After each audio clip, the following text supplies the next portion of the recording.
Oui, peut-être.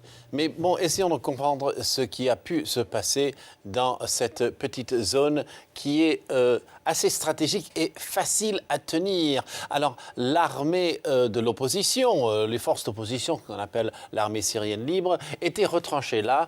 Et donc, les forces gouvernementales ont décidé d'éliminer cet abcès dans leur pensée stratégique. Et donc, ils ont commencé un pilonnage terrible que l'ONU lui-même a constaté. L'ONU ne bouge plus beaucoup les casques bleus sur place, mais assez pour savoir si à 5 km d'où ils sont, il y a une bataille d'artillerie. Évidemment, c'est le gouvernement qui tire, l'opposition n'ayant pas d'artillerie, eux se replient.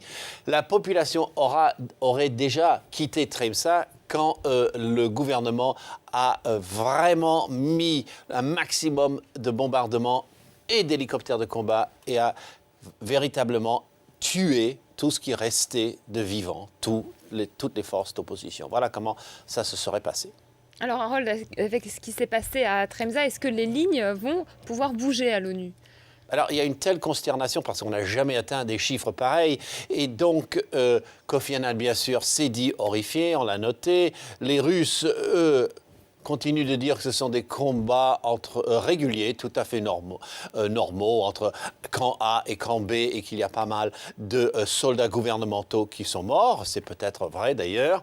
Et puis, nous sommes la France qui dit non, restons pas là. Ce qui veut dire qu'il va falloir que les Russes, un jour ou l'autre, acceptent de voter quelque chose de contraignant à l'ONU. Sinon, aïe, aïe, aïe, peut-être que les autres pays feront une action militaire sans la Russie. Mais vraiment, ce serait le dernier recours.